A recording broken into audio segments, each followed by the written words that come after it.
ନିଜ ପକେଟରେ ଏହାକୁ ରଖନ୍ତୁ। 5 ମିନିଟରେ ସେ ନାରୀ ତୁମ ପାଖକୁ ଆସିବ। ଯାହା ଚାହିଁବେ ତାହା କରିବ।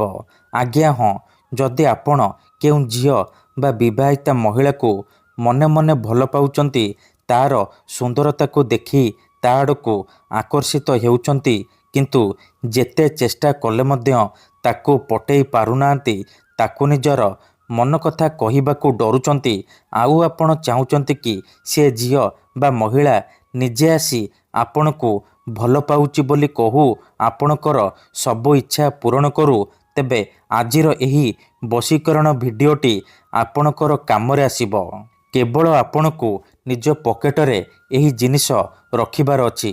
ଗ୍ୟାରେଣ୍ଟି ଦେଉଛି, ମାତ୍ର 5 ମିନିଟରେ ସେ ଝିଅ ହେଉ ବା ସୁନ୍ଦରୀ ପଡ଼ିଶା ଘର ଭାଉଜ ଆପଣଙ୍କ ପ୍ରେମରେ ଦିୱାନୀ ହୋଇଯିବ। ଯାହା ଚାହିଁବେ ତାହା କରିବ।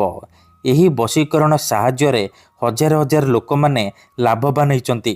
ନିଜ ପସନ୍ଦର ସୁନ୍ଦରୀରୁ ସୁନ୍ଦରୀ ଝିଅକୁ ଅତି ସହଜରେ ପଟେଇ ପାରିଛନ୍ତି।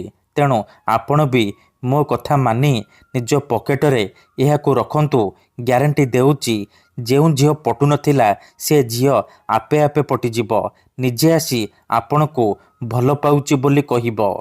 ଯେଉଁ ପଡ଼ିଶା ଘର ଭାଉଜ ବା ବିବାହିତା ନାରୀକୁ ଆପଣ ଦିନରାତି ଭାବୁଛନ୍ତି, ସିଏ ରାତିଦିନ ଫୋନ୍ କରିବ, ହାତ ଧରିକି ରୁମ୍କୁ ଡାକିବ, ଯାହା ଚାହିଁବେ ତାହା କରିବ।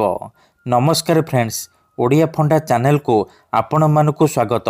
ଆଜିର ଏହି ଭିଡ଼ିଓଟିରେ ମୁଁ ଆପଣଙ୍କୁ ଶିଖେଇବି ଆପଣ କିପରି ଝିଅ ପଟେଇ ପାରିବେ, ବିବାହିତା ନାରୀକୁ ପଟେଇ ପାରିବେ, ତାଠାରୁ ନିଜର ମନ ଚାହୁଁଥିବା କାମ ହାସଲ କରିପାରିବେ। ଏହି ବଶୀକରଣ ଦୁନିଆର ସବୁଠାରୁ ଶକ୍ତିଶାଳୀ ବଶୀକରଣ। ଏହାର ପ୍ରୟୋଗ କେବେ ବି ଖାଲି ଯାଏନି। ଯିଏ ବି ଏହି ବଶୀକରଣ କରିଛି ସଫଳ ହୋଇଛି। ବର୍ଷ ବର୍ଷ ଧରି ଭାଙ୍ଗି ଯାଇଥିବା ପୁରୁଣା ପ୍ରେମକୁ ଫେରାଇ ଆଣିପାରିଛି। ସୁନ୍ଦରୀ ପଡ଼ିଶା ଘର ଭାଉଜକୁ ଅତି ସହଜରେ ପଟେଇ ପାରିଛି। ତାଠାରୁ ନିଜର ମନ ଚାହୁଁଥିବା କାମ ହାସଲ କରିପାରିଛି। ତେଣୁ ମୋର ଆପଣମାନଙ୍କୁ ଅନୁରୋଧ କି ମନରେ କୌଣସି ଖରାପ ଉଦ୍ଦେଶ୍ୟ କିମ୍ବା କୌଣସି ଖରାପ କାମ ପାଇଁ ଆପଣ ଏହି ବଶୀକରଣକୁ ପ୍ରୟୋଗ କରିବେନି। କାହିଁକି ନା ଏହି ବଶୀକରଣର କୌଣସି ପ୍ରକାର କାଟ ନାହିଁ। ମାତ୍ର ଥରେ ଯେଉଁ ଝିଅ ବା ମହିଳା ଉପରେ ଆପଣ ଏହି ବଶୀକରଣ ଗୋଟିଏ ଥର ପ୍ରୟୋଗ କରିଦେବେ, ସିଏ ସେହି ସମୟଠାରୁ ଆପଣଙ୍କ ବଶରେ ହୋଇଯିବ। ଆପଣଙ୍କର ଗୁଲାମୀ କରିବ।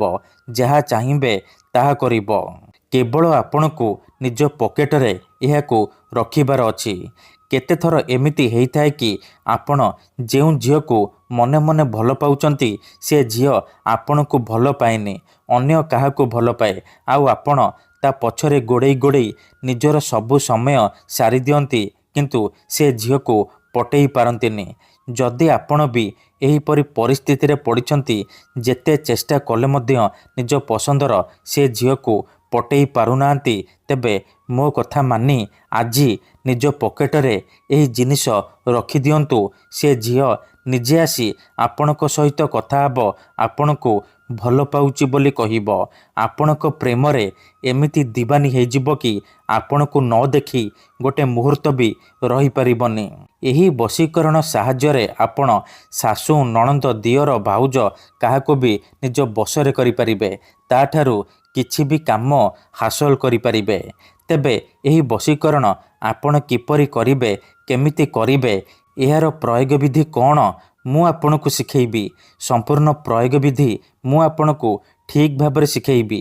ଜାଣିବା ପାଇଁ ମୋର ଆପଣମାନଙ୍କୁ ଅନୁରୋଧ କି ଆପଣ ଭିଡ଼ିଓଟିକୁ ମୂଳରୁ ଶେଷ ପର୍ଯ୍ୟନ୍ତ ପୁରା ଧ୍ୟାନ ସହିତ ଦେଖନ୍ତୁ। ତେବେ ଯାଇକି ଆପଣ ସମ୍ପୂର୍ଣ୍ଣ ପ୍ରୟୋଗ ବିଧି ଜାଣିପାରିବେ। ଅଧାରୁ ଛାଡ଼ିକି ପଳେଇଲେ କିମ୍ବା କାଟି କାଟି ଦେଖିଲେ ଆପଣ କିଛି ବି ବୁଝିପାରିବେନି। ପରେ କହିବେ, ଗୁରୁଜୀ ଆପଣଙ୍କର ବଶୀକରଣ କାମ କରୁନି। ଦେଖନ୍ତୁ, ବଶୀକରଣ ବିଧି ଜାଣିବା ପୂର୍ବରୁ ଗୋଟିଏ କଥା ମନେ ରଖନ୍ତୁ। ବଶୀକରଣ ଏମିତି ସେମିତି କାମ କରେନି। ମନରେ ସମ୍ପୂର୍ଣ୍ଣ ବିଶ୍ୱାସ, ନିଷ୍ଠା ଆଉ ଏକାଗ୍ରତାର ସହିତ ଆପଣଙ୍କୁ ଏହି ବଶୀକରଣ କରିବାକୁ ପଡ଼ିବ। ତେବେ ଯାଇ ମୁଁ ଆପଣଙ୍କୁ ଗ୍ୟାରେଣ୍ଟି ଦେଉଛି, ଆପଣ ଯେଉଁ ଝିଅ ବା ନାରୀକୁ ପଟେଇବାକୁ ଚାହୁଁଛନ୍ତି, ତାକୁ ଅତି ସହଜରେ ପଟେଇ ପାରିବେ। ତାଠାରୁ ନିଜର ମନ ମୁତାବକ କାମ ହାସଲ କରିପାରିବେ। ତେବେ ଏହି ବଶୀକରଣ ବିଧିକୁ ଆପଣ କେଉଁ ବି ବାରରେ କରିପାରିବେ, କିନ୍ତୁ ଯେବେ ବି କରିବେ ସୂର୍ଯ୍ୟାସ୍ତ ପରେ ରାତି ସମୟରେ କରିବେ। ଠିକ୍ ଅଛି।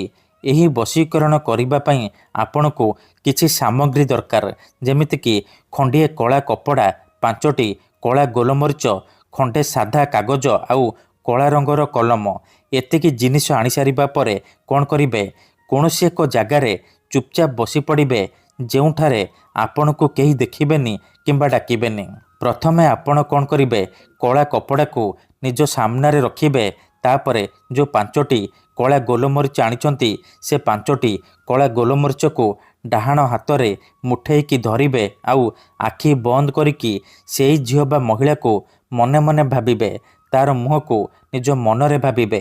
ତାପରେ 5 ଥର ସେ ଝିଅ ବା ମହିଳାର ନାମ କହିବେ।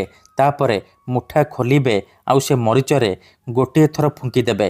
ଏତିକି କରିସାରିବା ପରେ ସେ ଫୁଙ୍କିଦେବେ। ଏତିକି କରିସାରିବା ପରେ ସେ 5ଟି ମରିଚକୁ କଳା କପଡ଼ା ଉପରେ ରଖିଦେବେ। ତାପରେ ଯେଉଁ କାଗଜ ଆଣିଛନ୍ତି, ସେ କାଗଜରେ କଳା କଲମର ସାହାଯ୍ୟରେ ମନ୍ତ୍ର ଲେଖିବେ। ମନ୍ତ୍ରଟି ଧ୍ୟାନ ସହିତ ଶୁଣନ୍ତୁ। ଓମ୍ କାମିଚ୍ଛାମୟୀ ଆମୁକଂ ସର୍ବମୋହି କରତି କରତି।